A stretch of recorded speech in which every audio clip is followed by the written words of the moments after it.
গাঁটছড়ার বহুদিন পর আবারও একসাথে পর্দায় জুটি বাঁধছেন গৌরব চট্টোপাধ্যায় ও সোলাঙ্কি রায়। করিবৃদ্ধির জুটি প্রথম থেকে দর্শকদের মনে জায়গা করে নিয়েছেন বলে আরও একবার সেই পুরনো জুটি ফিরতে চলেছে এলা ও গোড়ার গল্প নিয়ে। সত্যই জাইনের তরফ থেকে প্রথম ঝলক প্রকাশ্যে এসেছে, তবে এবারে ধারাবাহিক ঘিরে আরও এক নতুন চমক অপেক্ষা করছে দর্শকদের জন্য। এই ধারাবাহিক শুধু এলা গোড়ার গল্পই নয়, বরং গোড়ার পরিবারের তিন ভাইয়ের সম্পর্ক, দ্বন্দ্ব ও আবেগে উঠে আসবে এই গল্পে। গাঁটছড়ার মতোই এলা গোড়ার গল্পেও তিন ভাইয়ের চরিত্রে গুরুত্বপূর্ণ ভূমিকা নেবে। এক্ষেত্রেও বড় ভাইয়ের চরিত্রে থাকছেন গৌরব। তবে বাকি দুই ভাইয়ের ভূমিকায় কারা অভিনয় করবেন? টলিপাড়া সূত্রে খবর, গোড়ার দুই ভাইয়ের চরিত্রে থাকছেন অনুরাগের ছোঁয়ার দুই জনপ্রিয় অভিনেতা।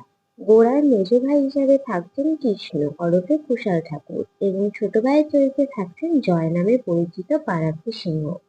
এলা গোড়ার গল্পে তিন ভাইয়ের মধ্যেকার সম্পর্ক ধারাবাহিক আরো খানিকটা আকর্ষণীয় করে তুলবে। তো বন্ধুরা, এই নিয়ে তোমরা কি বলতে চাও কমেন্ট করে জানাও। ভিডিওটি ভালো লেগে থাকলে লাইক কমেন্ট করে শেয়ার করে দিও, আর আমার চ্যানেলে নতুন হয়ে থাকলে চ্যানেলটি সাবস্ক্রাইব করে দিও।